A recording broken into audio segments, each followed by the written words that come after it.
Have you ever stopped to think that there are parts of the Bible that might be scarier than any horror movie? Well, chapter 9 of Revelation is a perfect example of this. Forget the stories you've heard.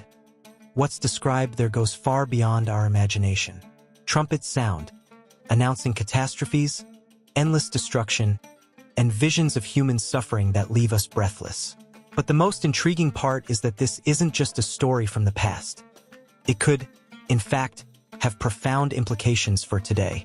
And the most surprising, few people understand the true meaning of this message. It's not just about destruction, but something much deeper that could change the way you see the world around you. Curious to know what this dark chapter really means? Then brace yourself, because what comes next may change your perspective forever. Chapter 9 of Revelation is a true journey into the darkest corners of human imagination. Describing the events that unfold after the trumpets sound, it takes us to a scene of absolute chaos. Trumpets echoing in the sky are not just a distant sound, but a harbinger of what's to come. Each brings a new catastrophe, leaving the feeling that the worst is always lurking. An interesting parallel is how it reminds us of those moments in our lives when it seems like everything is falling apart, yet there's still something beyond the horizon. However, what makes this chapter so impactful is not just the content itself, but the effect it provokes. It sparks deep questions about humanity's fate and the fragility of life. Think about it. How would we react today if such evident signs of destruction appeared? The truth is, everyone has gone through periods of trial at some point, where the challenges seem insurmountable. Maybe that's the essence of Revelation 9, a metaphor for how we face life's storms, whether in our careers, relationships, or during personal crises. What's interesting is that as frightening as this chapter is, it also offers a glimmer of hope. It's not just about chaos and destruction, but a reminder that in the midst of suffering, there's always a hidden lesson. After all, how many times have we emerged stronger after going through great difficulties? In this sense, Revelation 9 serves as a kind of guide, not only to understand the end of times, but to prepare us emotionally for the adversities of daily life. John, the Apostle, lived in a time of great trials for the early Christians. Imagine living in a world where your faith put you in constant danger. During the reign of Domitian, emperor worship was required, something that went against the principles of those who followed Christ. John, firm in his faith, refused to bow to Caesar and was exiled to the island of Patmos because of it.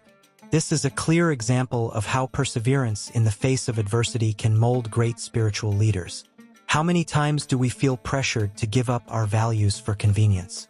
While John was on the island, isolated from the world, he received the revelation that resulted in the book of Revelation. It wasn't a luxurious place. Far from it, Patmos was an open-air prison where convicts were sent to work in quarries under extreme conditions. It's fascinating how, even in the worst circumstances, the human mind can be touched by something divine.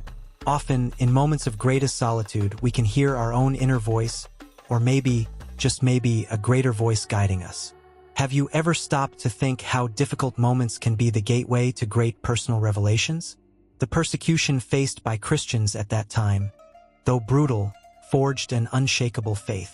Those who stood firm, like John, were willing to risk everything, even their lives. Today, our struggle may be different, but the social pressures to conform still exist. What can we learn from John's example? Perhaps it's the importance of maintaining integrity during difficult times. After all, when you choose to follow what you believe in, even when the world is against you, that's when true character is molded. The 7 trumpets are the heart of John's apocalyptic visions, and each one brings a new disaster. The sound of the first trumpet alone is enough to make us reflect. Hail mixed with fire falls on the earth, destroying a third of all trees and vegetation. Think about that for a moment. What would happen if suddenly a third of the natural resources we depend on disappeared? It's not just a description of physical destruction, but also a lesson on the fragility of our planet and our dependence on nature. Small actions now can be our way of preventing future catastrophes. The sequence of events that follows is even more terrifying. A great burning mountain is cast into the sea, contaminating the waters and killing a third of marine life. For those who live near the sea or depend on it for sustenance, this image is particularly impactful. Today, we face similar challenges with pollution and environmental degradation. This is a reminder that Revelation, though written centuries ago, remains incredibly relevant. It challenges us to think about the consequences of our actions, whether it's for the environment, in our relationships, or in our daily choices. With each trumpet, a new level of destruction is revealed, culminating in a scene where even the stars in the sky are darkened. The impact of these trumpets goes beyond mere disaster. They are signs of divine judgment, but, in a way, also a call for reflection.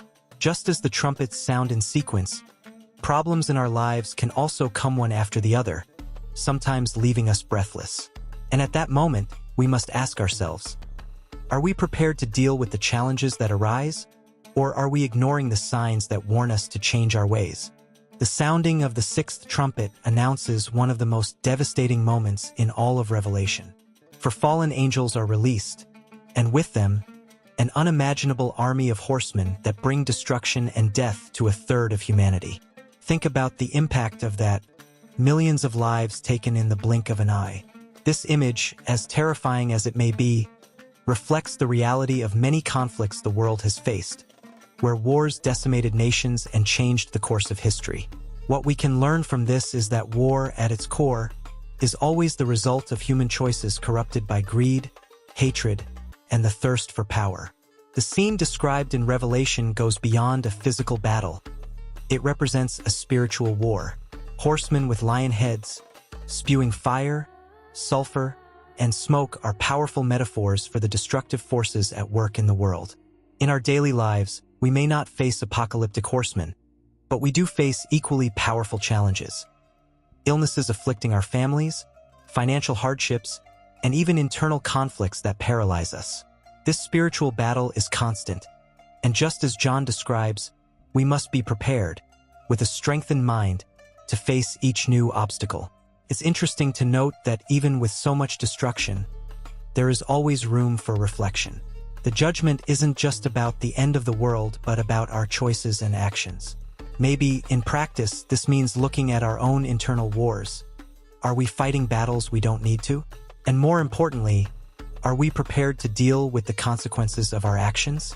Just as in Revelation, war can bring destruction, but it can also be an opportunity for rebuilding, growth, and seeking a better path. Amid all the chaos and destruction, Revelation reminds us that there is always a group that remains protected: those who carry the seal of God. This divine protection is not a physical shield, but a spiritual mark that distinguishes the faithful. Today, we can understand this as the inner peace we feel when we trust in something greater than ourselves, even when the world seems to be falling apart around us. It is a faith that keeps us firm when everything else falters. How many times have you faced a storm in life and somehow felt you were being protected from falling? This promise of protection is not a guarantee that we will never face difficulties, but rather that, regardless of what happens, we will not be alone. Chapter 9 of Revelation reveals that while many succumb to suffering, God's chosen will be spared from the worst. This leads us to reflect on the times when we've gone through difficult situations but came out unscathed, as if something or someone was guiding us. For some, this may be a coincidence. For others, it's the invisible hand of God working in our lives. In the end, this protection is also a call to faithfulness and obedience. Just as the 144,000 sealed in Revelation, we are called to live according to what we believe in, even when it seems like the world is against us. True protection does not lie in avoiding difficulties, but in trusting that, in the end, we will be in a better place for having remained faithful.